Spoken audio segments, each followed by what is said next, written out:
Hello guys, അപ്പൊ ഇന്ന് നമ്മള് ഉണ്ടാക്കാൻ പോകുന്ന മീനെന്ന് വെച്ച് കഴിഞ്ഞാല് മാന്തളാണ്, അല്ലെങ്കിൽ നങ്കി. ഇതിനെ പല പേരിൽ അറിയപ്പെടുന്നുണ്ട്. എനിക്കൊന്ന് മാന്തളം എന്ന് പറഞ്ഞത് ഇതിന്റെ ചെറുതായിരിക്കും മാന്തളം എന്ന് പറയുന്നത്. വലുതായാൽ നങ്കി എന്ന് വിളിക്കുമായിരിക്കും.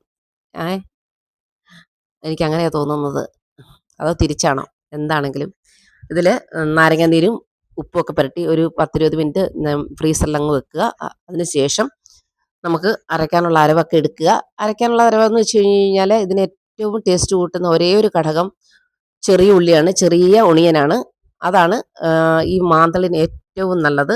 അതുപോലെ വെളുത്തുള്ളി എടുത്തിട്ടുണ്ട്, പച്ചമുളക് എടുത്തിട്ടുണ്ട്, അതുപോലെ തന്നെ കുരുമുളക് എടുത്തിട്ടുണ്ട്, കറിവേപ്പില എടുത്തിട്ട് എല്ലാം കൂടി നല്ലപോലെ ഒന്ന് ചതയ്ക്കുക. നല്ലപോലെ ചതയ്ക്കുക, അരയണ്ട, ചതയ്ക്കുക. അത് കഴിഞ്ഞതിന് ശേഷം അരമുറി തേങ്ങയുടെ പാലാണ് ഇത് ചെയ്യുന്നത്. പാല് വെള്ളം ഒഴിച്ച് നല്ലപോലെ അങ്ങ് വെള്ളം ഒഴിച്ച് ഇതാക്കണ്ട, കറിക്ക് വെക്കുന്ന പോലെ വെക്കരുത്. ഒന്ന് ആ പാലെടുക്കത്തക്ക രീതിയിലുള്ള വെള്ളമേ ഒഴിക്കാവൂ. അത്രേ വെള്ളമേ അതിൻ്റെ ആവശ്യമുള്ളൂ. അതെടുത്തിട്ട് നന്നായിട്ട് പിഴിഞ്ഞ് അതും മാറ്റി വെക്കുക.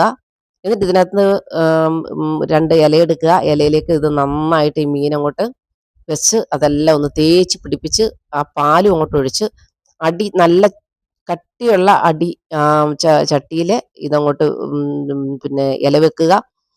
നമ്മൾ പുരട്ടി വെച്ചിരിക്കുന്ന മീൻ അതിനകത്തോട്ട് വെക്കുക. ആ തേങ്ങാപ്പാൽ ഒഴിക്കുക. വേറൊരു ഇല വെച്ചിട്ട് മൂടുക.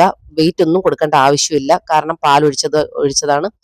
ആ ചെറു തീയിലിരുന്നങ്ങോട്ട്, നല്ല തീയിലിരുന്നങ്ങോട്ട് വെന്ത് അടിപൊളിയായി നല്ല സൂപ്പറായിട്ട് നമുക്ക് കിട്ടും.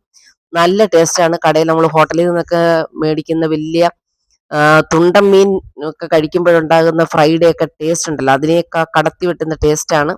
നമ്മൾ വീട്ടിലൊക്കെ ഉണ്ടാക്കുവാണെങ്കിൽ ഇത് ഡീപ്പ് ഫ്രൈ ചെയ്യണം. ഇല്ലെങ്കിൽ ഇതിന്റെ മാംസം നമ്മുടെ കയ്യിൽ വരില്ല. കാരണം മുള്ളോടെ ഇത് അങ്ങ് വലിഞ്ഞ് ഒട്ടിപ്പോവും.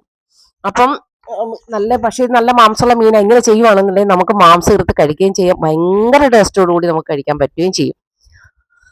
അപ്പൊ കുട്ടികൾക്കൊക്കെ ആണെന്നുണ്ടെങ്കിൽ ഇത് മുള്ളാണല്ലോ എന്ന് പറഞ്ഞിട്ട് കൊടുക്കാൻ പറ്റാത്തൊരവസ്ഥ വരും. അപ്പം ഇങ്ങനെ ചെയ്ത് നോക്കുക, നിങ്ങൾക്ക് എന്തായാലും ഇഷ്ടപ്പെടും. ഇഷ്ടപ്പെടുക തന്നെ ചെയ്യും. നിങ്ങൾ ഒരിക്കലെങ്കിലും ഇത് ചെയ്തു നോക്കുക. അത്രയും നല്ലതാണ് കേട്ടോ, അത്രയും ടേസ്റ്റുമാണ് കേട്ടോ. ഓക്കെ, അപ്പം എല്ലാവർക്കും ഒരു നല്ല ദിവസം ആശംസിക്കുന്നു.